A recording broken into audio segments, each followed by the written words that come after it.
Hey everybody, Brian here, back with what I beat during the month of August 2019. So we'll start here with, I played quite a bit of longer games this month. So we'll start with one I've been wanting to play for a while. I love ActRaiser. I'm going to start on ActRaiser. I didn't beat it this month, ActRaiser this month, but it was a game I had as a kid and I really loved. Very early Super Nintendo game. I think I got ActRaiser with my Super Nintendo with Mario World. I got ActRaiser or F-Zero, ActRaiser, SimCity, Super Castlevania 4 within the first year, I think it was. And then after that, I borrowed Final Fantasy 2 from my friend. So it was a very good year of games for me that year. So anyway, while I'm saying that is ActRaiser. I played Soul Blazer for the Super Nintendo. So ActRaiser, Soul Blazer was developed, and Soul Blazer were developed by Quintet and published by Enix. They're very. When I was playing this, I was thinking, boy, this is similar to ActRaiser, not in look, but in themes. So in Soul Blazer, much like ActRaiser, the world's like kind of devastated, and you have to defeat these portals. The enemies come out, and when you defeat the portal and close it, it releases the soul of a person, animal, plant, or some kind of building. Not a soul, but the building.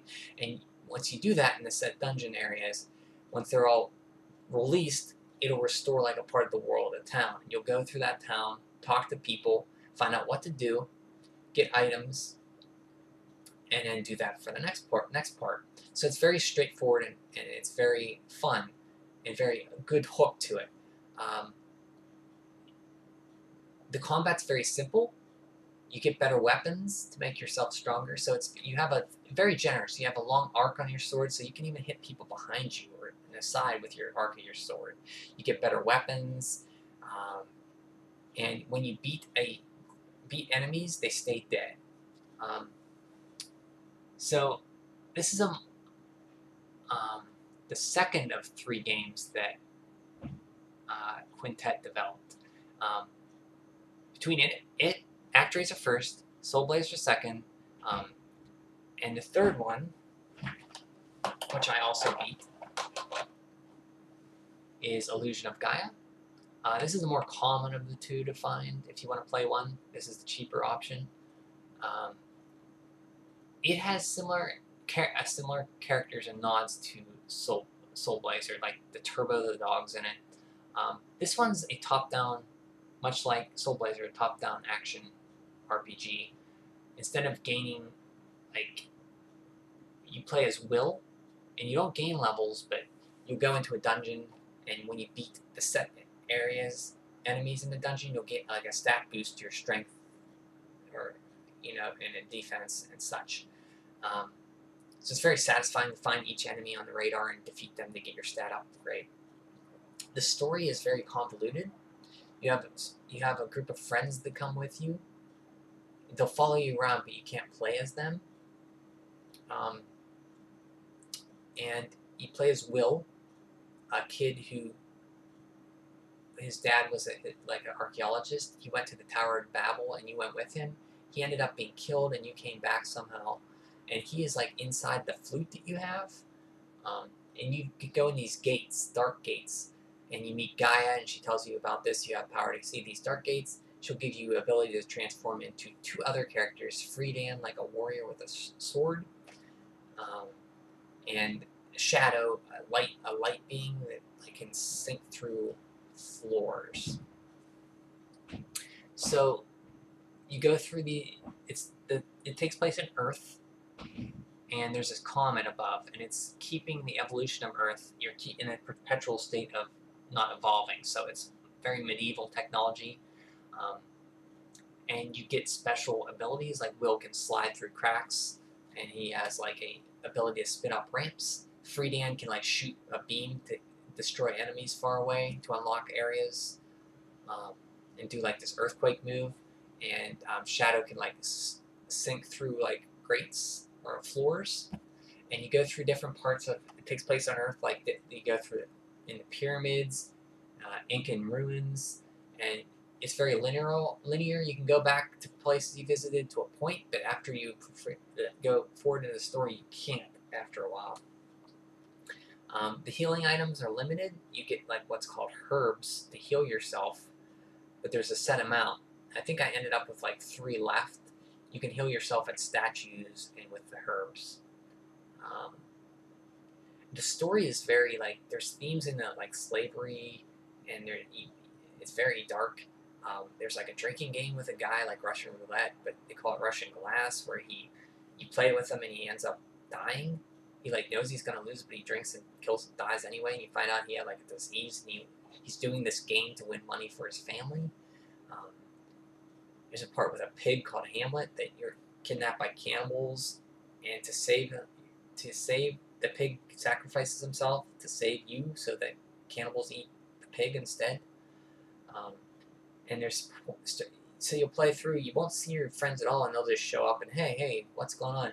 And it'll go through these like little cutscenes with one of your friends. Like you're trapped on a raft with one of them, and it goes through like this point where you don't think you're gonna make it, and how your characters evolve. So there's like each character like kind of evolves a bit. So it's very very deep in that respect. The story is crazy. So at the end you kind of like beat the comet, or the comet comes down, you beat the being in the comet or whatever, and it enables Earth to evolve, get caught up to where we are today. So eventually everything gets buildings and like just like normal day. You're like the dark one that can help, and then the princess that you travel with is the light one, and you two go into the Tower of Babel at the end to defeat that being of the comet. In the comet to release Earth from that illusion, I guess it is, or that's what I took from it. But the story's kind of weird. But the gameplay is what's great. The graphics look amazing. The sound's great. One of the better looking games. It's up there with graphic-wise. The sound's great, like I said, and the dungeon design is what really makes this game great. Very unique dungeon design, switching between your characters, using their moves to explore the areas. Very, very fun.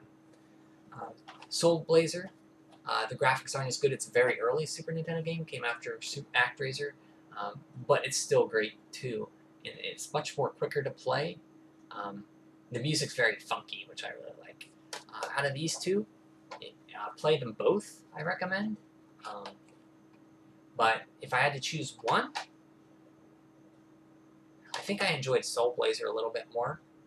It doesn't look as good and sound as good, but I like the quickness of the game. The story wasn't as convoluted, and it's very straightforward. Into you got better swords, better armor, and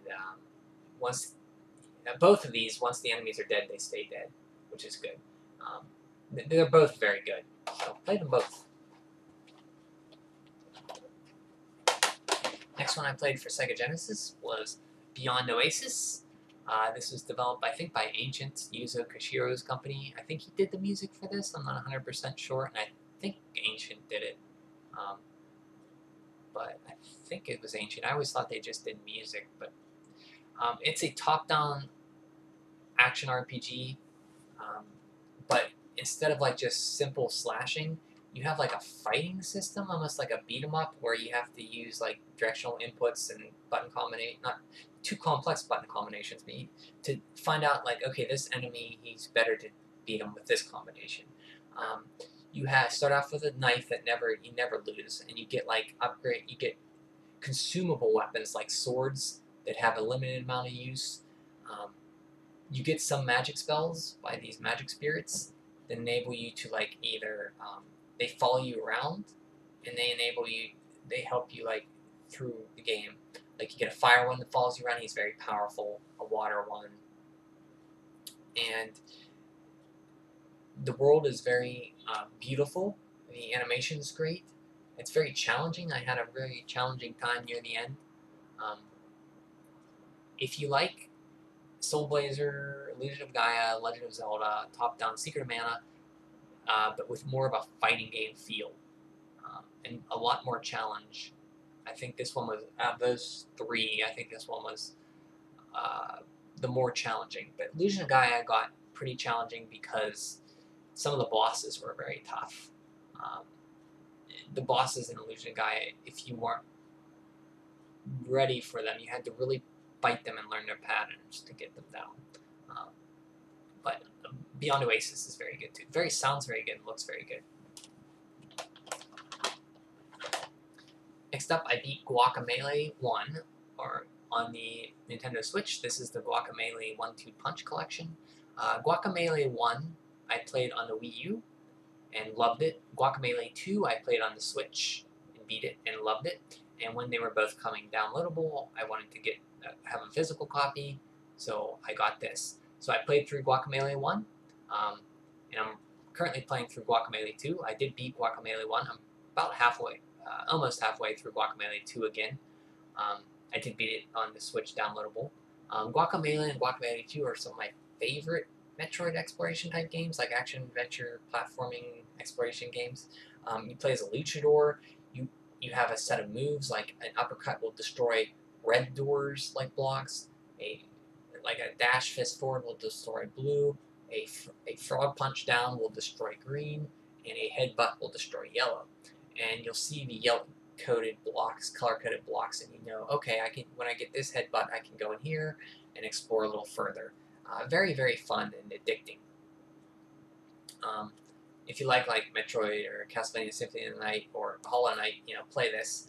It's very different in the fact that it's more of a fighting game to destroy the enemies. And you have to switch between light and dark worlds to attack enemies in shadow. You have to switch to dark world, and in light you have to switch to light, and vice versa. Very, very fun. The second game picks up where the first left off. You start off at the end of the first game fighting the final boss, and you beat him. It's a very simplified version of that. You beat him, and then it flash forwards to a few years later, and Juan's like kind of out of shape, and it picks up from there. The second game has more chicken moves. You can turn into a chicken to go through little crevices. The second game has a lot more chicken moves. These are two great games if you can play them, like exploration games, type platformers. Play this. It's excellent. Both of these are excellent. And I think they're available on all of the major consoles downloadable. Next up, Breath of Fire 2. This game I've been trying to get through since 2015. So I played it in 2015 for a long time, got about halfway through, almost halfway through, and I went to pick it again this year, or last month, and my save was erased on that. So I started it over this month, from the beginning, and I couldn't put it down. It's very hard. One of the harder Super Nintendo games I beat, or RPGs I beat, because you have to really gain your levels and grind to get better weapons, and you have to be at or a little beyond the enemies you're at to really progress. The first one I like a lot. This one I like not as much, but it's still very good. Very long game. The random encounter rate's very high, and random means random. Like you can get out of a fight and walk the next step and get into battle. It's all random. But it's a classic Japanese role-playing game. You play as Ryu. He's part of the dragon lineage. He can turn into a dragon. You meet a whole bunch of characters along the way. There's Bo, your friend, Sten, a monkey with long arms, Spar, like a plant person. There's a frog person. There's Rand, this big bison person. Nina, who's a reoccurring character with wings like a Pegasus person, girl from the town of Windia. There's different themes in each one that connect the games. Translation makes finding out what to do a little challenging because the translation's not that good. It's kind of confusing of where to go and what items do because it's written kind of weird. It's very challenging though. Near the end, it gets very challenging, and you really have to level up. But it's very rewarding, and if you like classic SNES JRPGs, Breath of Fire 2 is the way to go.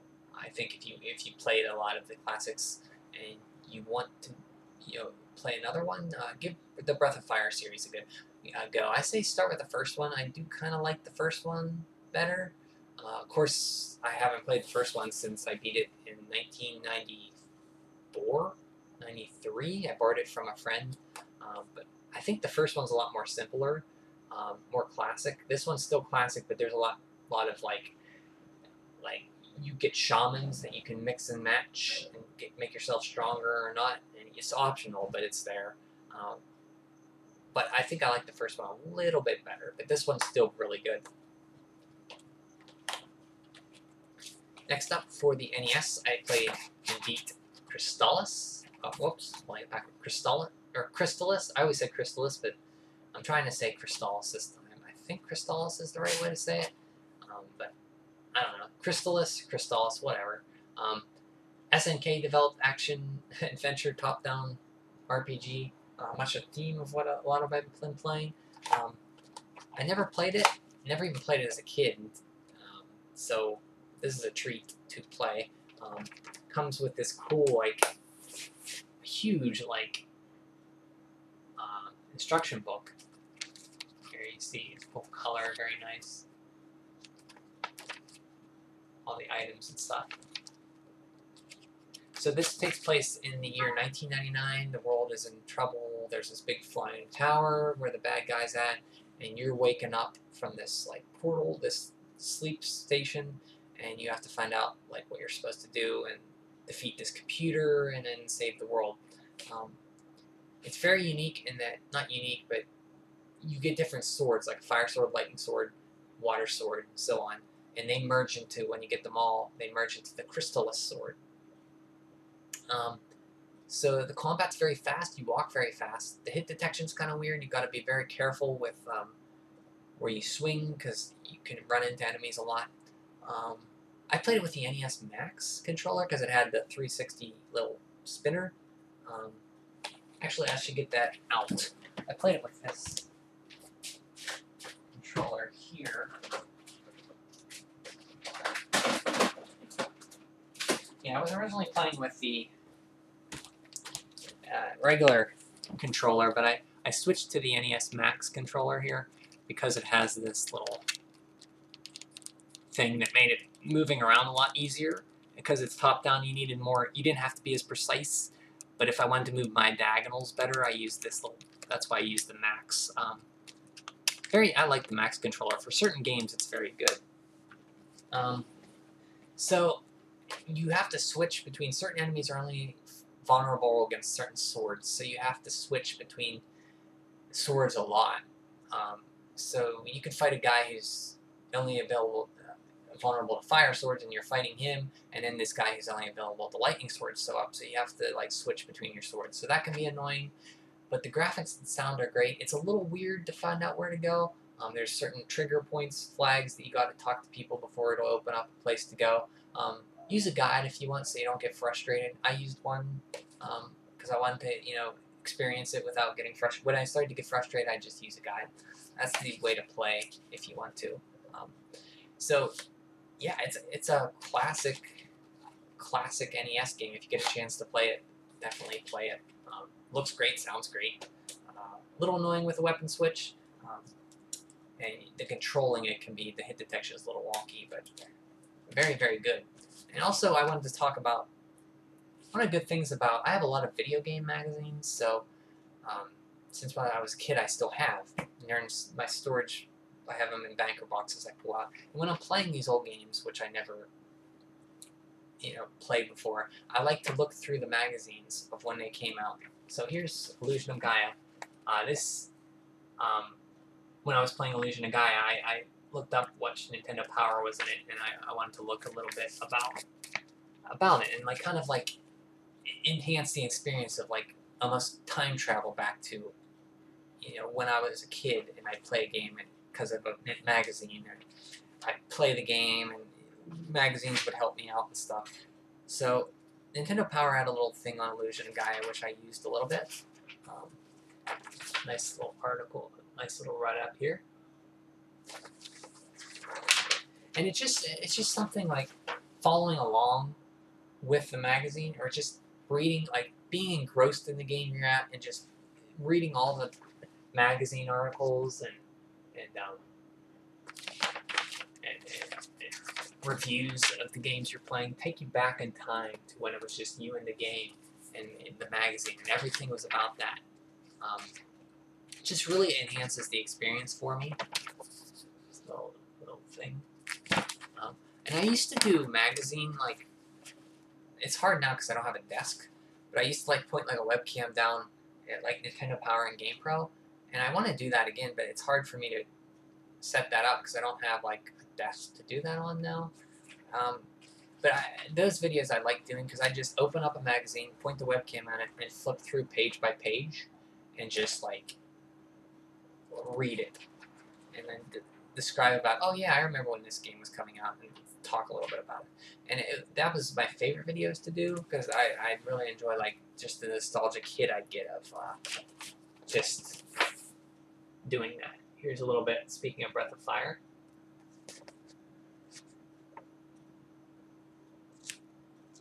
But yeah, that's just something I do. I have another one here I was reading. As I play the game, I like to, oh yeah, well I'm playing it, why don't I just read about it? So that was kind of cool. So that's everything I got for this month, or that's everything I beat. All the games I beat for the last month, the month of July, or August, September, or August 2019. So, okay, everybody have a great rest of your summer. Enjoy it before the cold weather gets here. If you're in a place that's cold, I'm not really looking forward to that. I wish summer was another few months, but life will go on. So I hope everybody has a great rest of their summer and a great day. Take care. Bye.